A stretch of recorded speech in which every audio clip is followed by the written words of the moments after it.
चलो ध्यान दो। Alright, so we will start with PYQs of JEE Mains from today.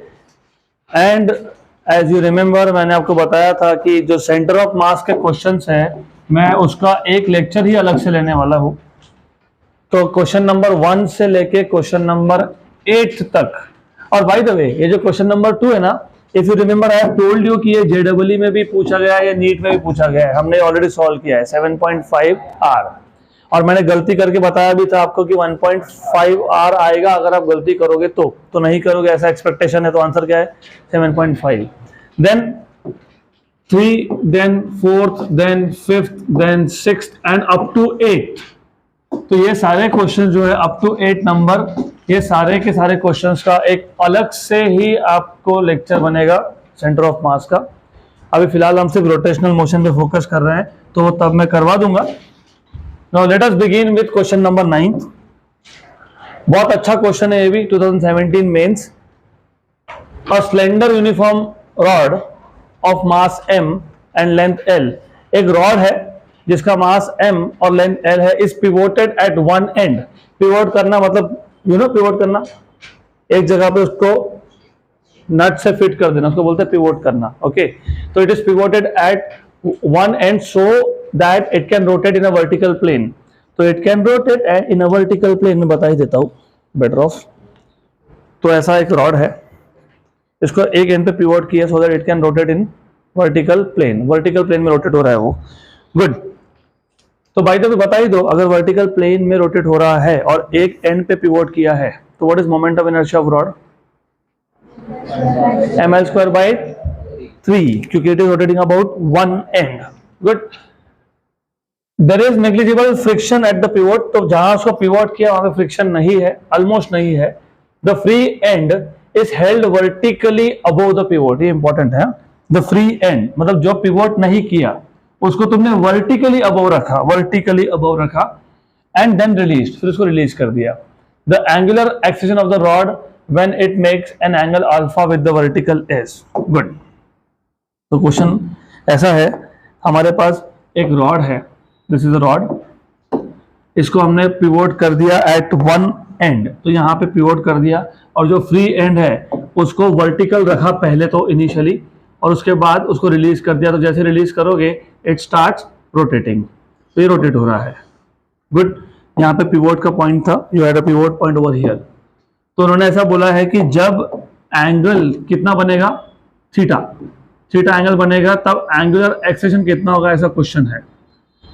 तो मोर और less that is the idea here. तो इफ आई रिलीज दिस, ये जो एंगल है थीटा, इस थीटा एंगल पे इस रॉड का व्हाट इज एंगुलर एक्सेलरेशन, बराबर। तो how to solve this question, कैसे करेंगे सॉल्व? टॉर्क इक्वल टू क्या लिखेंगे? वेरी गुड, टॉर्क होता है R इंटू एफ। ओके, आई तो तुमको पता ही है, मैं आखिरी में सब्स्टिट्यूट करूंगा वो, I know ml²/3। Problem is F, you know force, यहां पे रोटेशन क्यों हो रहा है? Because of which force? Gravity. Gravity मतलब ऑन वेट, और वेट कहां एक्ट होता है? At the centre. तो ये वेट आ गया, कितना आ गया वेट? mg। कितना ये? mg। Very good. Vertically downwards. ये जो तुम RF लिखते हो, इसमें R कौन होता है? Moment arm, that is distance, minimum distance from axis of rotation. Axis of rotation से minimum distance, axis of rotation ऐसा पास हो रहा है, ऐसा पक्का ऐसा पास हो रहा है, यहां से minimum distance. By the minimum distance, ये डिस्टेंस कितना है? L/2। Is that minimum distance? No, it is not minimum distance. तो minimum distance कैसे फाइंड करोगे? What is the minimum distance from axis of rotation? बहुत सिंपल क्वेश्चन है, लेकिन logic बहुत ज्यादा लगता है यहाँ पे। चलो बताता हूँ मैं, कोई बात नहीं। पहले बार ऐसा क्वेश्चन सॉल्व कर रहे हो तो प्रॉब्लम तो होगा, फिर हम लोग देखेंगे बाद में। एक काम करो, ये जो वेट mg है ना, वेट mg, इसको थोड़ा सा सिर्फ मैं बड़ा दिखा रहा हूं बस, सही है, बराबर। एक्सिस यहां से पास हो रहा है, सही है। आर क्या होता है? Minimum distance from axis of rotation. Minimum distance किसका? लाइन ऑफ एक्शन का। ये कौन है? Line of action. तो ये डिस्टेंस की बात चल रही है, दिस डिस्टेंस। हाँ, ये मिनिमम डिस्टेंस है ना? हाँ, गुड। तो ये कौन है? आर है। अगर ये आर है तो फिर ये भी कौन है? आर है। वेरी गुड, ये आर है। अब मेरे को बताओ साइन थीटा क्या होता है? Sine theta is which side upon which side? Opposite. Who is opposite? R upon hypotenuse. Hypotenuse is L by two, क्योंकि ये डिस्टेंस जो था ना, ये क्या था? एल बाई टू था। तो आर क्या आ गया? L by to sine theta. अभी इक्वेशन नंबर 1 में सब्स्टिट्यूट कर दो। therefore from 1 and 2, from 1 and 2, R is L by 2 sin theta, force is mg, equal to I is ml square by 3, very good, into alpha। एक L cancel हो गया, तो क्या आ गया? 3g sin theta upon 2l। तो alpha is equal to 3g sin theta upon 2l। 3g sin theta upon 2l, option B.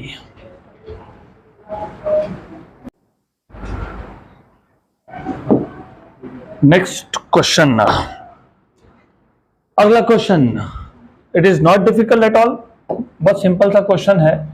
One solid sphere A, another hollow sphere B of same mass and same outer radii, दोनों का radius same है, mass same है, their moment of inertia is about their diameters are respectively I and IB such that, जो what is moment of inertia of a hollow sphere about center about diameter 2/3 mr square और solid sphere का 2/5। solid sphere कौन है?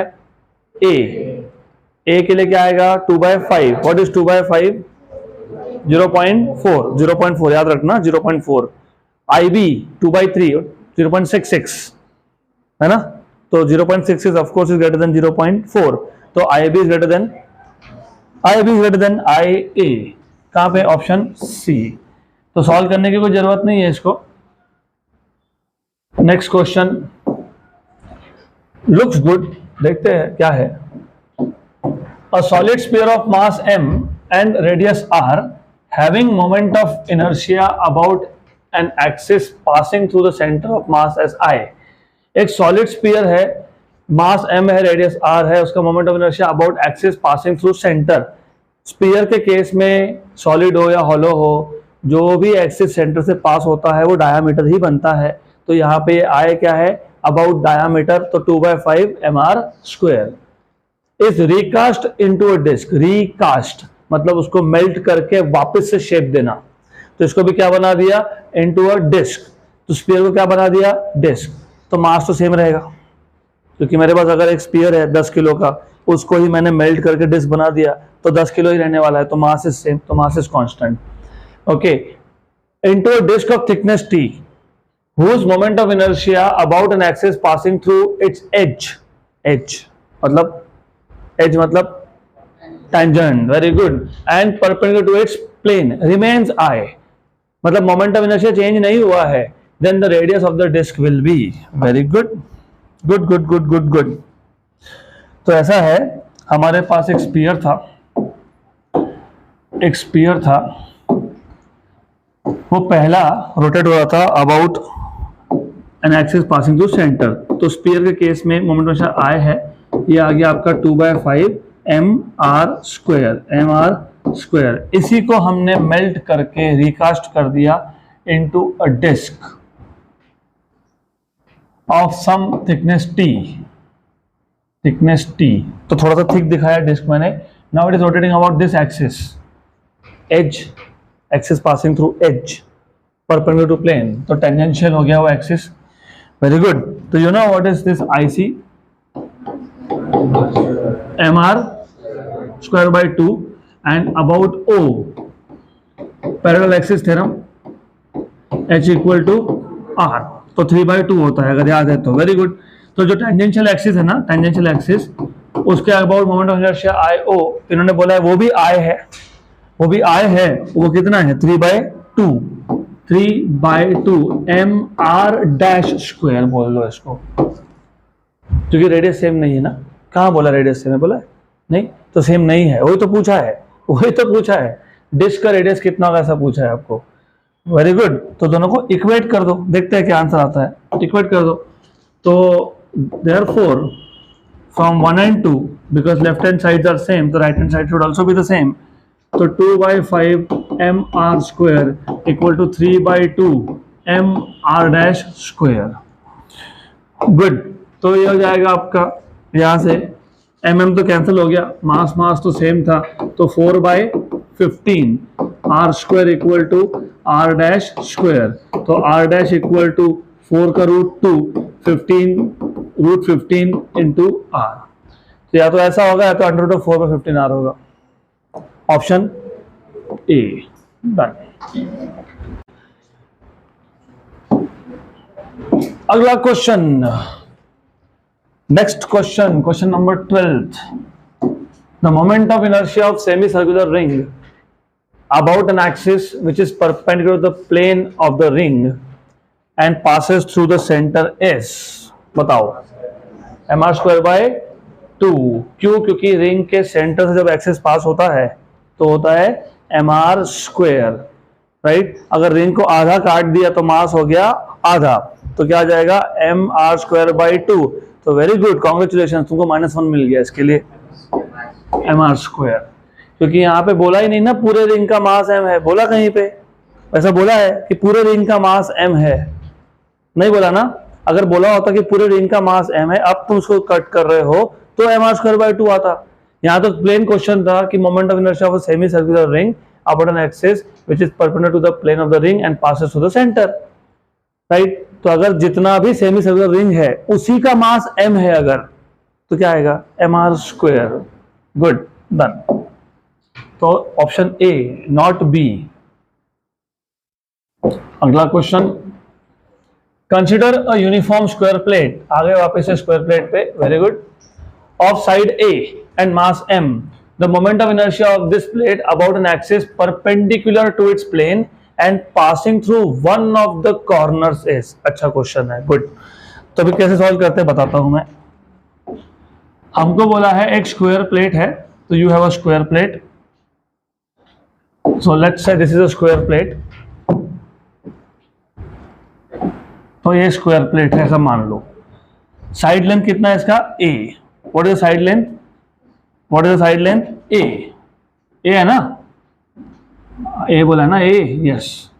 तो this is a square plate. Now what I want to know from you is, do you remember what was the moment of inertia about an axis passing through centre? ml square by the side length, है ना, ml square by 6। तो ये a है, तो ये जो centre है इसको o बोल देता हूं। IO is equal to ma square by 6। सिर्फ हम l बोल रहे थे, इन्होंने a बोला है, बाकी कोई डिफरेंस नहीं है। तुमको कंफ्यूजन हो तो ml स्क्वायर लिख देना, कोई प्रॉब्लम नहीं है। What they are telling you is, what they are asking you is, moment of inertia of this plate about an axis perpendicular to the plane and passing through one of the corners। कोई भी एक corner उठाओ, चलो ये वाला लेते हैं। Okay, एक काम करता हूं, मैं नाम चेंज कर देता हूं, again to avoid any kind of confusion, इसको मैं IC बोल देता हूं। गुड। C में से भी एक्सिस बाहर की तरफ आ रहा है, परपेंडिकुलर है, O में से भी बाहर की तरफ आ रहा है, परपेंडिकुलर है, और ये दोनों एक्सिस दे आर पैरेलल, है ना। तो कौन सा थ्योरम? Very good. तो पैरेलल एक्सिस थ्योरम क्या होता है? IO equal to IC plus MH square. अब सिर्फ तुमको ये H की वैल्यू चाहिए, वो मिल जाएगी, इट्स नॉट बिग डील। अगर मैं ऐसा ड्रॉ कर लूं तो ये राइट एंगल ट्रायंगल बन गया ना। तो डायगोनल तुमको वैसे पता भी होना चाहिए, what is diagonal of a square? √2a, और उसका भी आधा, तो √2a/2 मतलब a बाय √2। तो h की वैल्यू क्या आ गई? a bye √2। IC कितना था? ma square by 6 plus m, h कितना आया? ma/√2 का स्क्वायर, तो ये आ गया ma² / 6 प्लस ma²/2। तो ma²/6 ma²/2 इनको ऐड कर लो, कितना आ गया, ये 4/3 और नीचे, चलो ठीक है 4/3 ma²/2, 1 एंड 2 था तो कितना 2/3 ma², 2/3 ma², option number C. Okay, so we will go to the next question, that is 14 number, very important type का question है, of course good level। From a solid sphere of mass m, एक solid sphere है उसका mass m है और radius उसका r है, a cube of maximum possible volume is cut। तो हमने एक sphere में से एक cube cut कर लिया, लेकिन cube has the maximum possible volume। Moment of inertia of the cube about an axis passing through its center and perpendicular to one of the faces is। तो ऐसे टाइप के questions को solve कैसे करना, तो सबसे पहले there are few things that you should know. Number 1, एक क्यूब का मोमेंट ऑफ इनर्शिया, एक क्यूब का moment of inertia about an axis passing through centre and perpendicular to one of the faces. ऐसा इमेजिन करो, एक box है आपके पास cube shape का, और आपने वहां से उसके एक फेस से सेंटर में से लाइन पास कर दी, that is the axis of cube given in this case. तो आपको सबसे पहले पता होना चाहिए moment of inertia of a cube passing through centre and perpendicular to one of the face one of the faces. इसका फॉर्मूला सबसे पहले पता होना चाहिए, तो you should know that is ml²/6, where L is the side length of cube। पहले ये पता होना चाहिए, क्यों, क्योंकि जब आप एक एक्सिस को सेंटर से पास करते हो और एक फेस को परपेंडिकुलर है, तो वो स्क्वायर दिखता है कि नहीं, एक फेस दिखता है ना square. What was the moment of inertia about an axis of a square plate passing through centre, हाँ, तो ml²/6। तो स्टार्ट यहां से होगा, where L is the side length of the cube, या फिर side of that square, face का square. ये हो गया। अभी आप मुझे बताओ कि अगर मुझे सॉल्व करना है इस क्वेश्चन को, look at the options, option देख लो एक बार। अगर आपको सॉल्व करना है इसको, तो L को मतलब साइड लेंथ को लाना पड़ेगा in terms of R, where R was radius of sphere. तो एक काम करता हूं, ये क्यूब है ना, तो मैं यहाँ पे सिर्फ सफिक्स लगा देता हूं, so as to understand, not to get confuse here.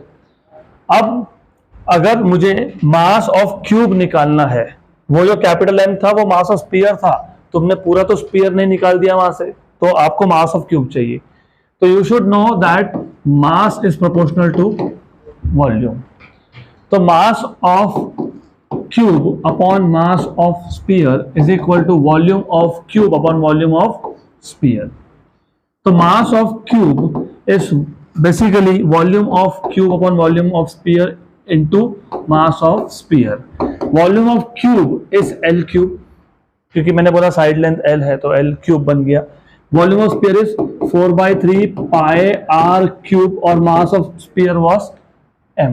तो ये जो 3 है इसको मैं ऊपर लेके आ जाता हूं यहां पे, तो ये हो गया आपके पास mass of cube in terms of mass of sphere. तो जो मास ऑफ क्यूब चाहिए था वो तो मिल गया, वो तो हो गया। अब बचा L। अब देखो L कैसे निकालते हैं, थोड़ा इमेजिनेशन बढ़ाना पड़ेगा, यू हैव टू इमेजिन। अगर मुझे एक क्यूब को एक स्फीयर से कट करना है विथ मैक्सिमम वॉल्यूम, ये वर्ड इंपॉर्टेंट है। तो जो भी आप क्यूब उसमें से निकालोगे, इमेजिन मैंने ये क्यूब यहां से कट कर लिया, तो जो भी क्यूब आप कट कर रहे हो, ऑलवेज रिमेंबर उस क्यूब का जो सबसे बड़ा डायगोनल होगा, उसका लेंथ होगा equal to diameter of the sphere. आप स्फीयर में से निकाल रहे थे ना, कहां से निकाल रहे थे, स्फीयर में से आप कट कर रहे थे क्यूब को, और क्यूब का वॉल्यूम क्या होना चाहिए, मैक्सिमम। और क्यूब के वॉल्यूम को मैक्सिमम होने के लिए जो उसका सबसे बड़ा डायगोनल है, सबसे बड़ा बिगेस्ट डायगोनल, मतलब फॉर एग्जांपल बिगेस्ट डायगोनल यहां से यहां तक जा रहा है, ऐसा भी ले सकते हो if you want you can take this also. ऐसा सिर्फ मुझे ये पसंद नहीं आ रहा है क्योंकि आई एम ड्रॉइंग 3D और 2D, इसके लिए I will keep that one. तो ये जो साइड है, ये जो डायगोनल है, डायगोनल क्यूब का, ये स्पीयर के एक एंड से दूसरे एंड तक आया, मतलब ये क्या बन गया, डायामीटर। क्या बन गया ये? तो मैं इसको फिलहाल L डैश बोल देता हूं। क्या बोल रहा हूं इसको मैं? L dash. Okay, this is equal to diameter of sphere, मतलब क्या है ये? 2r है। क्या ये? 2r है। वेरी गुड, गुड, पक्का पक्का। ये जो साइड था, ये कौन था? L, और ये भी कौन था? L, और ये परपेंडिकुलर है, दिख नहीं रहा लेकिन क्या है वो? परपेंडिकुलर। तो ये क्या आएगा? √2l, Pythagoras theorem. क्या आएगा ये? √2। अगर ये √2l आएगा तो मैं ऐसा भी तो बोल सकता था ना, L और L, तो this one is also √2l। ठीक है ना? ये क्या आ गया? √2l। ये √2l और ये क्या है? तो ये L डैश स्क्वायर क्या आएगा पाइथागोरस थ्योरम से? ये राइट एंगल ट्रायंगल बन गया ना। हाइपोटेनस कौन है? L dash. तो ये क्या लिखोगे? L dash square equal to L square plus √2l का स्क्वायर, है ना? मतलब क्या आ गया? 3l square. तो L डैश कितना आ गया? √3l हो गया। Equation number 1। लेकिन हमको क्या पता है? What is L dash? 2r। चलो ठीक है, इन दोनों से क्या मिल गया तुमको? क्या मिल गया? √3l इक्वल टू क्या आ गया? 2r। तो L क्या आ गया? 2r बाय √3 मिल गया। This is equation number 2। और यहां जो था इसको मैं बोल देता हूं इक्वेशन नंबर 1। 2, 1, 3 इक्वेशन नंबर में मैं थोड़ा सा कंफ्यूज ही रहता हूं, तो एनीवेज तो डजंट मैटर रियली। बट कहां गए? यहां तक तो आ गए। ओके, 3। आपको क्या चाहिए था? क्या चाहिए था? मोमेंट ऑफ इनर्शिया चाहिए था, मतलब कौन चाहिए था? IC। अब देखो क्या होगा। IC चाहिए ना आपको? ठीक है, IC क्या था? IC MC L square by 6। तो 1/6 को तो पहले बाहर रख दो। MC क्या आया? MC 3l³ upon 4। हाँ, तो क्या लिखो यहां पे? 3l³ upon 4πr³। और बाहर कौन है? हाँ, m तो है, L स्क्वायर भी है ना। हाँ, तो ये बाहर L स्क्वायर भी है, तो क्या बन जाएगा? अरे क्या हो जाएगा ये? चलो ठीक है, 1 जा 2 जा। ओके, ये आ गया 8π। ये L⁵ अपॉन r³ और साथ में m। लेकिन L तो तुमने अभी फाइंड किया ना, 2r बाय √3। तो ऐसा करो 1/8π ये r³ आ गया, और L क्या था? 2r bye √3। इसका क्या करेंगे? Power 5 into m। अब सॉल्व कर लेंगे। 1/8π 1/r³। 2⁵ को मैं लिखता हूं 2⁵ और 2⁵2। मुझे सिर्फ कैंसिल करना है, इसके लिए वैसा लिखा मैंने, बाकी कोई रीजन नहीं है।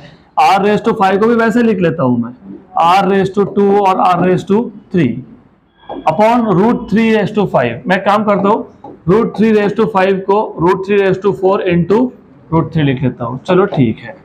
I just want to cancel out few things. 2³ 8 गया, r³ गया, हो गया, गुड। तो अभी क्या बचा? 4r²। Very good. ऊपर और कुछ बचा क्या? m और यहाँ पाई। √3 का स्क्वायर इज 3, उसका स्क्वायर इज 9, और साथ में एक √3 बचा है, तो एक √3 बचा है तो उसको भी लिख लो √3। हो गया? और कुछ है? नहीं, इतना ही है। तो 4r² m अपॉन 9 √3π। दिख रहा है क्या कहीं पे? कहाँ पे? सी 4 9√3 mr² और नीचे पाए। हो गया बराबर, तो ऑप्शन नंबर सी खत्म।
डन।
हो गया ये ना, fast fast fast fast fast.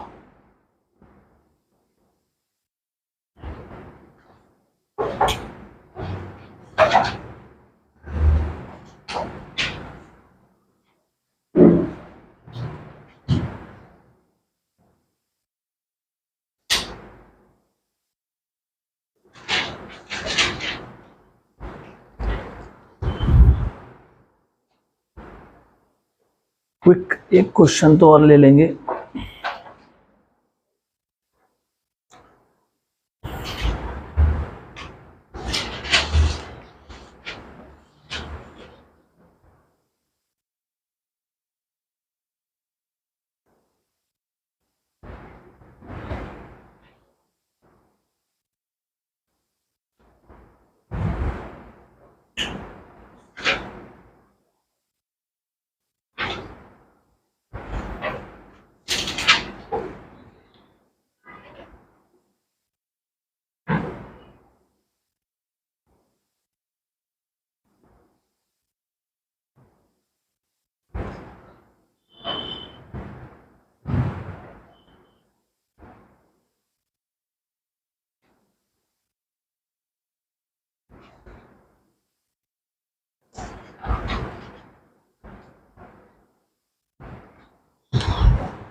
चलो अगला क्वेश्चन। जिनका बाकी है फटाफट फटाफट, we should do at least one more question.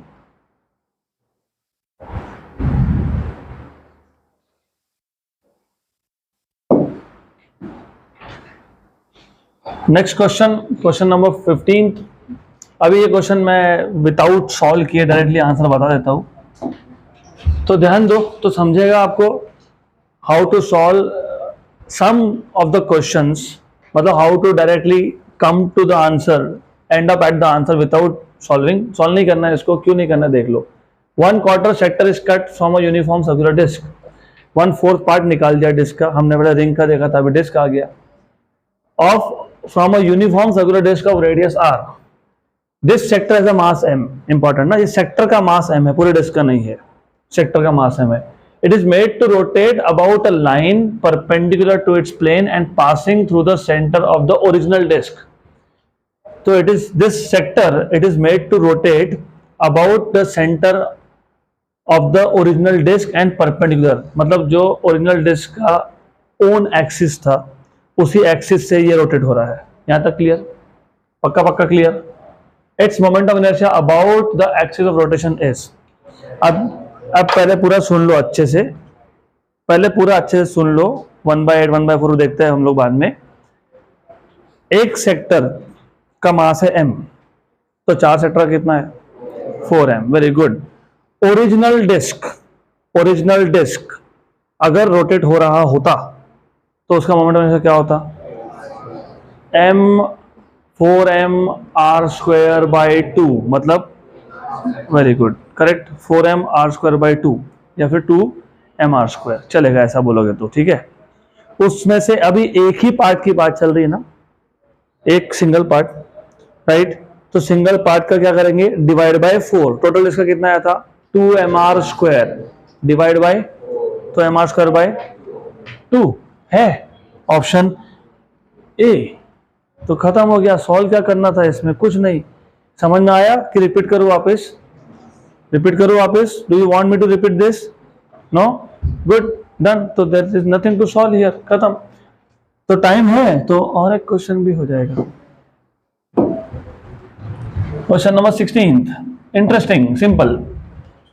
A thin wire of length L, wire का लेंथ L दिया है, ये अच्छे से पढ़ लेना, and uniform linear mass density rho is bent into a circular loop with center O as shown. The moment of inertia of the loop about axis x dash is। मैं इसका भी आपको ट्रिक बताता हूं, लेकिन ट्रिक के लिए theory पता होना चाहिए। x dash is tangent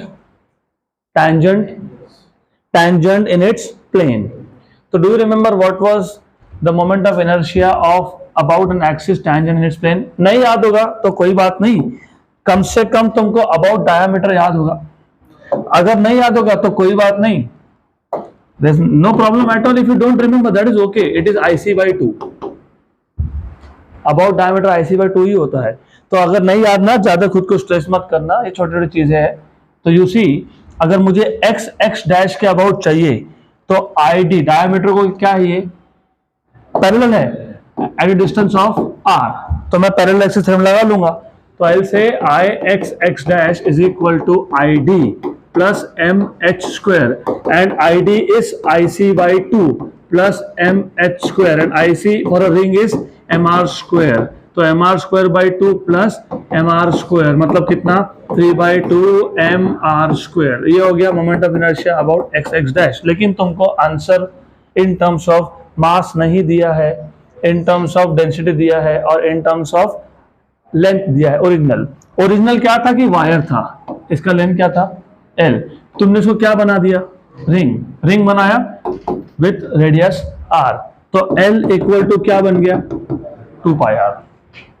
बराबर, यहां तक 2πr सही है। तो यहां से r मिल जाएगा, व्हाट इज r? L/2π। इसको इक्वेशन नंबर 1 में सब्स्टिट्यूट कर देते हैं। तो from 1 and 2, from equation number 1 and 2 ये आ गया आपका x dash equal to 3/2 m r² r L/2π का स्क्वायर, तो L/2π 4 पाई स्क्वायर। यहां तक क्लियर? गुड। तो 3/8 पाई स्क्वायर ml स्क्वायर, यहां तक क्लियर? ओके, देन हमको तो चाहिए इन terms of density, but density is mass upon volume, नहीं लेंथ। ये लीनियर डेंसिटी है, नहीं तो वॉल्यूम लिख दोगे तो गए सब, गड़बड़ हो गया सब। What is m? What is m? Rho L. m is rho L. तो इसको इक्वेशन 3 में सब्स्टिट्यूट कर दो, तो therefore from 3 and 4 you have moment of inertia about x dash equal to 3/8 pi square, m is rho l और l square पैसे था तो rho l cube, तो 3/8 pi square rho l cube, 3/8 rho l cube by pi square, option D. Good. Okay, so that's it for today.